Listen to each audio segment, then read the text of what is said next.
నమస్తే, welcome to daily focus. నేను కార్తిక్.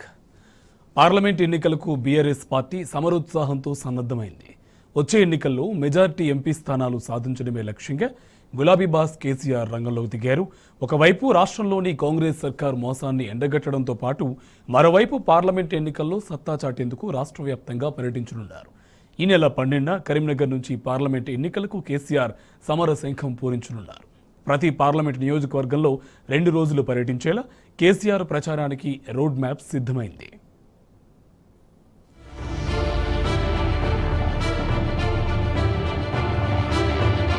రాష్ట్రంలో సార్వత్రిక ఎన్నికల్లో ప్రతిపక్ష బీఆర్ఎస్ పార్టీ సిద్ధమవుతుంది. అభ్యర్థుల ఎంపికలో దూకుడు పెంచింది. అభ్యర్థుల ఎంపికలో పార్టీ అధినేత కేసీఆర్ ఆచితూచి వ్యవహరిస్తున్నారు.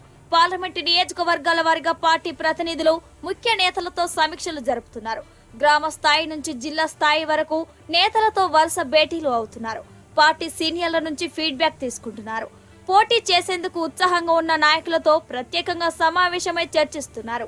ఆశావాహుల రాజకీయ నేపథ్యం బలహబలాలపై ఆరా తీస్తున్నారు. పార్లమెంటు ఎన్నికల్లో పోటీ చేసే అభ్యర్థుల ఆర్థిక, రాజకీయ, సామాజిక అంశాలను పరిగణలోకి తీసుకుంటున్నారు. ఎన్నికల్లో ప్రత్యర్థులను ఓడించే దిశగా వ్యూహాలు రచిస్తున్నారు.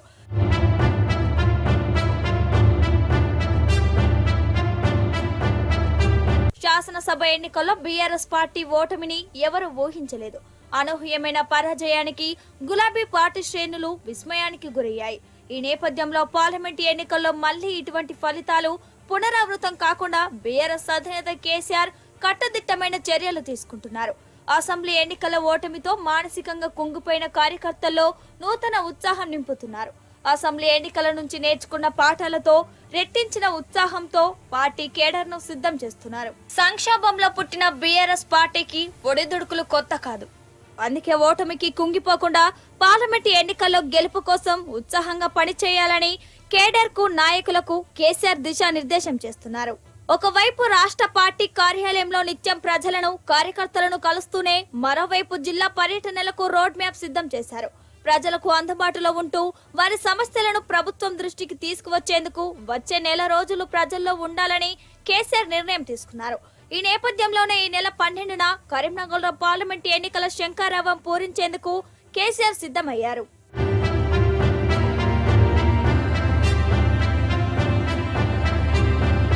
కరీంనగర్ సభ ద్వారా ఎన్నికల యుద్ధ క్షేత్రాన్ని ప్రారంభించి ప్రజాక్షేత్రంలోకి వెళ్లేందుకు గులాబీ బాస్ కేసీఆర్ ప్లాన్ చేశారు. కరీంనగర్ సభ తర్వాత రాష్ట్ర వ్యాప్తంగా పర్యటించేందుకు గ్రౌండ్ వర్క్ సిద్ధం చేశారు. పార్టీ కోసం గ్రౌండ్ లో పనిచేస్తున్న వారిని కలిసి వారిలో ఉత్తేజాన్ని నింపేందుకు ప్రతి నియోజకవర్గంలో 2 రోజులు కేసీఆర్ పర్యటించనున్నారు. ప్రజల్లోనే ఉంటూ ప్రజా సమస్యలు తెలుసుకోనున్నారు. వాస్తవానికి ప్రజాక్షేత్రంలో ఉండటం కేసీఆర్ కు కొత్తేమీ కాదు. తెలంగాణ ఉద్యమం సమయంలో పల్లె పల్లె తిరిగారు, ప్రతి గడపను తట్టారు. ఇప్పుడు మరోసారి అదే ఉద్యమ పంతాలో ప్రజాక్షేత్రంలోకి వెళ్లేందుకు కేసీఆర్ సిద్ధమయ్యారు. అధికార కాంగ్రెస్ పార్టీ వైఫల్యాలను ప్రచార సభల ద్వారా ప్రజాక్షేత్రంలో కేసీఆర్ ఎండగట్టనున్నారు. ఉద్యమ సమయంలో ఎలాగైతే తెలంగాణ సమాజాన్ని చైతన్యపరిచారో అదే తరహాలో మరోసారి చైతన్యపరచాలని కేసీఆర్ కథన రంగంలోకి దూకారు. దొంగ హామీలు, అమలు సాధ్యం కాని వాగ్దానాలతో అధికారంలోకి వచ్చిన కాంగ్రెస్ అసలు రంగును ప్రజల ముందు పెట్టనున్నారు.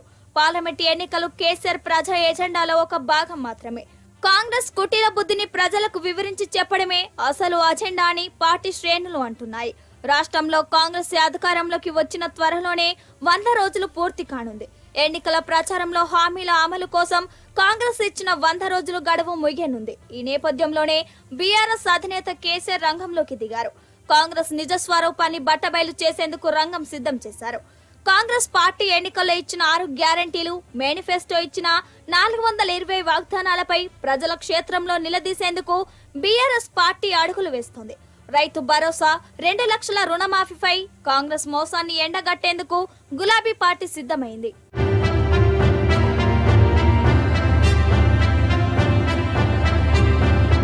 మరోవైపు తెలంగాణ రాష్ట్రంలో కాంగ్రెస్ పార్టీ అధికారంలోకి వచ్చిన నెల రోజుల్లోనే తెలంగాణ నీటి హక్కులను కేంద్రం వద్ద తాకట్టు పెట్టింది. సీఎం రేవంత్ రెడ్డి తన రాజకీయ ప్రయోజనాల కోసం కృష్ణా నదిపై ఉన్న ప్రాజెక్టులను కేఆర్బీఎం కి అప్పగించేందుకు అంగీకరించారు. అయితే తెలంగాణ ప్రజలకు కాంగ్రెస్ చేస్తున్న ఈ ద్రోహాన్ని పసిగట్టి బీఆర్ఎస్ ప్రభుత్వాన్ని నిలదీశారు. బీఆర్ఎస్ అధినేత చలో నల్గొండ సభకు పిలుపునిచ్చారు. అసెంబ్లీ ఎన్నికల తర్వాత కేసీఆర్ తొలిసారి సభలో పాల్గొన్నారు. రాష్ట్ర ప్రభుత్వం తీరును సభలో కేసీఆర్ ఎండగట్టారు. రేవంత్ రెడ్డి సర్కార్ తెలంగాణ ప్రజలకు చేస్తున్న ద్రోహాన్ని బట్టబయలు చేశారు. కృష్ణానది నీటి హక్కుల విషయంలో అధికార కాంగ్రెస్ పార్టీ తెలంగాణ ప్రజలకు చేస్తున్న అన్యాయాన్ని సభలో కేసీఆర్ రైతులకు విడమర్చి చెప్పారు. కృష్ణానది నీటి హక్కుల కోసం మరో పోరాటానికి సిద్ధమని ప్రభుత్వాన్ని హెచ్చరించారు. ప్రభుత్వం తన నిర్ణయాన్ని మార్చుకోకపోతే రాష్ట్రం అగ్నిగుండం అవుతుందని రేవంత్ రెడ్డి సర్కార్ కు వార్నింగ్ ఇచ్చారు. కేసీఆర్ దెబ్బకు ప్రభుత్వం తోకముడిచింది. బీఆర్ఎస్ పోరాటంతో కాంగ్రెస్ సర్కార్ కేఆర్బీఎం కి ప్రాజెక్టులను అప్పగించే విషయంలో వెనక్కి తగ్గింది.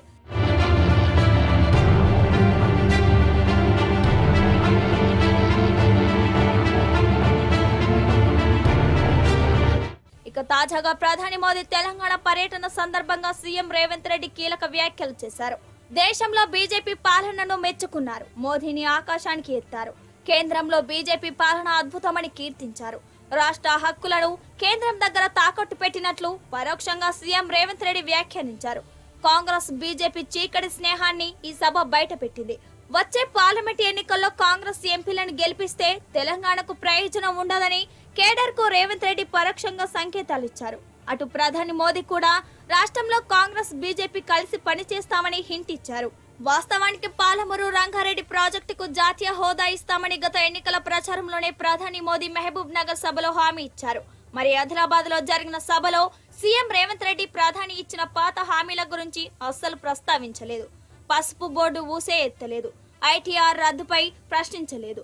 కాజీపేట్ కోచ్ ఫ్యాక్టరీ ఏమైందని ప్రశ్నించలేదు. మేము కేంద్రంతో కొట్లాడొద్దని అనుకుంటున్నామని ప్రధాని మోదీపై తన గురుభక్తిని చాటుకున్నారు. తనలో ఆర్ఎస్ఎస్ మూలాలు పదిలంగానే ఉన్నాయని రేవంత్ రెడ్డి తన ప్రసంగం ద్వారా చెప్పకనే చెప్పారు. हमारे हिसाब से प्रधानमंत्री का मतलब हमारे बड़े भाई के जो मदद रहे तो ही हर प्रदेश के मुख्यमंत्री उनके क्षेत्र में वो कुछ तरक्की कर सकता है, कुछ डेवलपमेंट को आगे ले सकता है. इसीलिए मेरा गुजारिश है इस वक्त तेलंगाना अगर आगे तरक्की करना है, हम भी गुजरात जैसा हम आगे जाना है तो यहाँ पर आपकी मदद जरूरी है. ప్రధాని మోదీ ఆదిలాబాద్ పర్యటనలో కాంగ్రెస్ బీజేపీ పరోక్ష మైత్రి బయటపడింది. రాష్ట్రంలో అధికారంలో ఉన్న కాంగ్రెస్, కేంద్రంలో అధికారంలో ఉన్న బీజేపీ పార్టీలు ప్రజలను మోసం చేస్తున్నాయి. ఆదిలాబాద్ సభలో ప్రధాని మోదీ కాంగ్రెస్ ప్రభుత్వంపై చిన్న విమర్శ కూడా చేయలేదు. రేవంత్ రెడ్డి సర్కారును పల్లెత్తు మాట కూడా ఆడలేదు. రాష్ట్రంలో రైతులు పడుతున్న ఇబ్బందుల గురించి కనీసం ప్రస్తావించలేదు. కానీ బీఆర్ఎస్ పార్టీపై దొంగ ఏడుపులు ఏడ్చారు. ఇంకా రాష్ట్రంలో బీఆర్ఎస్ పార్టీ అధికారంలో ఉందన్న భ్రమలో గులాబీ పార్టీని విమర్శించారు ప్రధాని మోదీ. అటు రేవంత్ రెడ్డి కూడా బీఆర్ఎస్ ని టార్గెట్ చేసుకుని మాట్లాడారు. అంటే కాంగ్రెస్ బీజేపీ బంధం ఎంత బలంగా ఉందో అర్థం చేసుకోవచ్చంటున్నారు రాజకీయ విశ్లేషకులు. మరోవైపు రాష్ట్రంలో పాలన చేతగాక కాంగ్రెస్ పార్టీ సీఎం రేవంత్ రెడ్డి చేతులెత్తేశారు. ప్రధాని మోదీకి బీజేపీ పార్టీకి రేవంత్ రెడ్డి సరెండర్ అయ్యారు. రాష్ట్రంలో ప్రభుత్వం నడిపేందుకు మోదీ సహకారం కావాలని కాలబేరానికి వచ్చినట్లు రేవంత్ వ్యాఖ్యల్లో స్పష్టమైంది. అంతేకాదు, గతంలో పార్లమెంట్ ఎన్నికల తర్వాత తెలంగాణలో కాంగ్రెస్ ప్రభుత్వం కూలిపోతుందని బీజేపీ ఎంపీ లక్ష్మణ్ సంచలన వ్యాఖ్యలు చేశారు. తాజాగా ఆదిలాబాద్ లో ప్రధాని మోదీ పర్యటన ఆ వ్యాఖ్యలకు మరింత బలాన్ని చేకూర్చింది. అందుకే ప్రధాని మోదీని ప్రసన్నం చేసుకునే పనిలో పడ్డారు సీఎం రేవంత్ రెడ్డి. మొన్నటిదాకా గుజరాత్ మోడల్ ని విమర్శించిన రేవంత్ రెడ్డి ఇప్పుడు అద్భుతమని కీర్తించారు. రాష్ట్రంలో కాంగ్రెస్ సర్కార్, కేంద్రంలో బీజేపీ అనుసరిస్తున్న విధానాలను అనుసరిస్తుంది. కాంగ్రెస్ అధికారంలోకి వచ్చి రేవంత్ సీఎం అయ్యాక ప్రధాని మోదీ సూచనల మేరకు రేవంత్ రెడ్డి అదానీ ప్రతినిధులకు సచివాలయంలోకి రెడ్ కార్పెట్ పరిచి కలిశారు. త్వరలోనే రాష్ట్రంలోని వ్యవసాయ రంగాన్ని పూర్తిగా అదానికి అప్పగించి అన్నదాత వెన్నువిర్చే ప్రయత్నం చేస్తున్నారు. ఈ నేపథ్యంలో బీఆర్ఎస్ పార్టీ పార్లమెంట్ ఎన్నికలకు సిద్ధమవుతూనే మరోవైపు కాంగ్రెస్ కుట్రలపై ప్రజలను చైతన్యపరిచే కార్యక్రమాలు చేపట్టనుంది.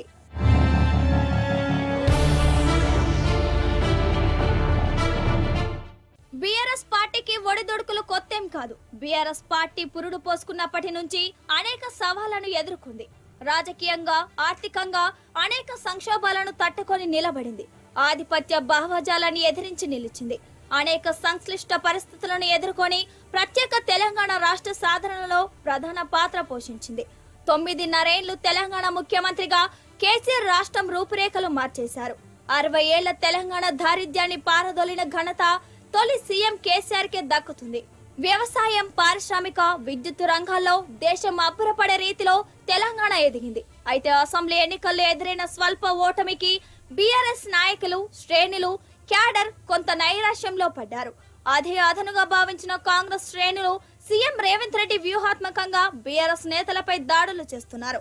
బీఆర్ఎస్ పనైపోయిందని పలువురు నాయకులు కాంగ్రెస్ లో చేరుతున్నట్లు తప్పుడు ప్రచారం చేస్తున్నారు. ఈ పరిస్థితుల్లో స్వయంగా గులాబీబాస్ కేసీఆర్ రంగంలోకి దిగడంతో పరిస్థితులు మారిపోయాయి. బీఆర్ఎస్ కేడర్లో ఇప్పుడు కొత్త ఉత్సాహం కనిపిస్తుంది.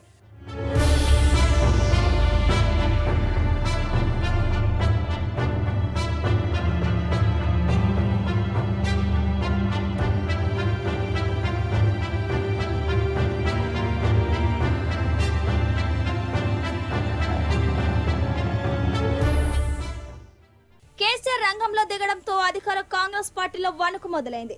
కేసీఆర్ రాజకీయ వ్యూహాలు పొలిటికల్ ఎత్తుగడలకు తట్టుకోవడం కష్టమని కాంగ్రెస్ నేతలకు తెలుసు. అందుకే కేసీఆర్ మరోసారి ప్రజాక్షేత్రంలోకి వస్తే రాష్ట్రంలో తమ ప్రభుత్వ ఉనికికి ప్రమాదం వస్తుందని హస్తం నేతలు ఆందోళన చెందుతున్నారు. అందుకే కేసీఆర్ ను ప్రజల్లోకి రాకుండా అడ్డుకునేందుకు రేవంత్ సర్కార్ కుట్రలు చేస్తోంది.